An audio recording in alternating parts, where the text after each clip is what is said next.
Relationships and object orientation. Objects don't exist in isolation. They exist in relationship to other objects. And an example where you can see that very clearly is in this picture of a living room.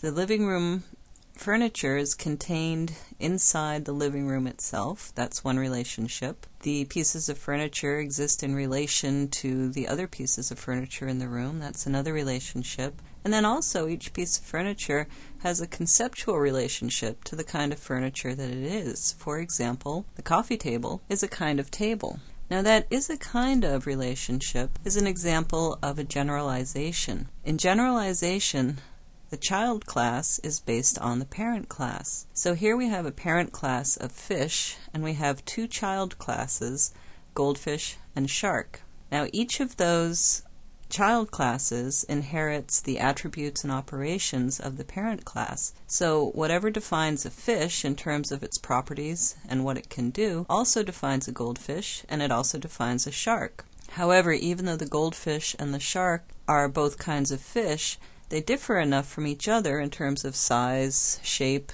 ways of eating, that each one is its own class. So you should use a generalization relationship to indicate that two classes, goldfish and shark, are similar. They're both fish, but they have some differences from each other. Another kind of relationship is association. And all that means is that two classes are connected, that is, related in some way. For example, when you plug your speakers into your CD player, you've created an association between your speakers and the CD player. And there are several different kinds of association that you might want to take into account. One indicates linkage. Information about one class is linked to data about the other class. An example of that is information about a payroll object is associated or linked to data about an employee object. Another kind of association indicates collaboration. One class works with another class to perform some task. Or you might think about how one class acts upon the other class. For example, the shark eats the goldfish. The next kind of relationship is aggregation. An aggregation indicates a relationship between a whole and its parts. In the illustration here, we see a school of fish. The school is composed of the individual fish, and that is an aggregation relationship. Composition is a strong form of aggregation. In this kind of relationship, each part may belong to only one whole. Unlike a fish in a school of fish that could swim away and become part of another whole, become part of a different school of fish, in composition, each part belongs to only one whole. Think, for example, of your own living room. That living room is part of your house. It's not part of your neighbor's house. It's not part of anybody else's house. It can't be shared with another house. So we have in composition something we call the no sharing rule.